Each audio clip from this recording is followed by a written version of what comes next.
Hey nerds, today we're talking about Venom: The Last Dance, the final film in the Venom trilogy. Did this movie bring a proper farewell for Eddie Brock and his symbiote partner, or does it fall flat? Let's break it down right now. Welcome back to the Nerd Soul Show. I'm Nathan. As always, if you want to jump ahead of the intro to my analysis or rating, see the chapter links below.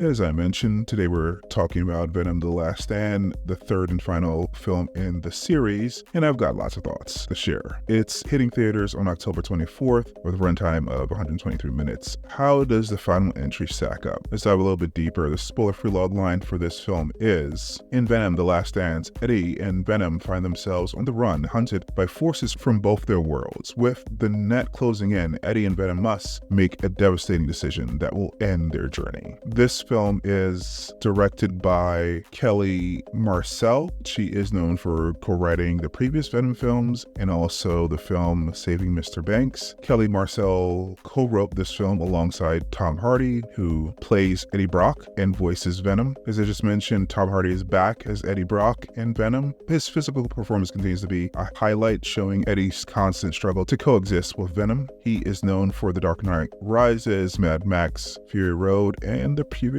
Venom films. Juno Temple plays Dr. Payne, but she's underused here in a role that feels very underwritten. You may recognize Temple from Fargo and her Emmy-nominated role in Ted Lasso. Chiwetel Ejiofor is Rex Strickland. He adds gravitas to this film, but again, his role is too thin for an actor of this caliber. You know, the BAFTA award-winning actor, director, and writer from movies like Serenity, Doctor Strange, and 12 Years a Slave. Ray Ifans plays a father who gives Eddie and Venom a lift. He is known for The Amazing Spider-Man and Naiad. Peggy Lou is back as the fan favorite convenience store owner, Mrs. Chen, providing some comedic relief during an extended sequence in the movie. She is known for the previous Venom films and Spider-Man Across the Spider-Verse. And Stephen Graham reprises his role as Detective Mulligan, a returning character, but his presence in this film also feels wasted. He is known for Bowling Point and Snatch. Alright, tuck in while I analyze this a little bit deeper.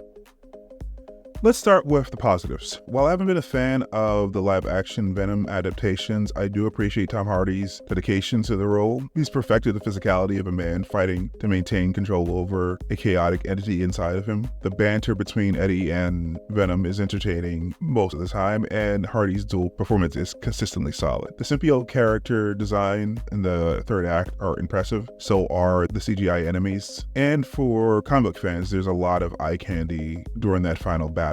The CGI is well rendered and the action scenes are visually appealing. But that's where the positives pretty much end and things fall apart. The movie feels like a lazy throwback to action films and superhero films from the 90s or the early 2000s, the bad ones. Lots of cliches and very little substance. The direction from Kelly Marcel lacks creativity. Large sections of the movie feel dull and uninspired. At times, I almost nodded off in the critic screening earlier this week, especially during the early scenes, which seem to be more checking boxes than telling a compelling story. The pacing is uneven. The first half of the movie drags, and it feels like the plot is simply waiting to get to the final showdown. It's a slog to get through. And when we get started about the bad guys in the first act, dogfighters, really, it's a bizarre and safe choice that feels completely disconnected from the world that we live in. It seemed focus grouped. This movie suffers from lazy writing, things that just appear with little explanation, and most of the setups are obvious signposts for what's going to happen in the final act. There's a family introduced for no reason other than to be saved in the third act, and the story meanders aimlessly for large portions of the film. The action is flashy, but with little substance because we really haven't connected with any of the other characters. By the time we reach the middle of the third act, the action becomes repetitive and any charm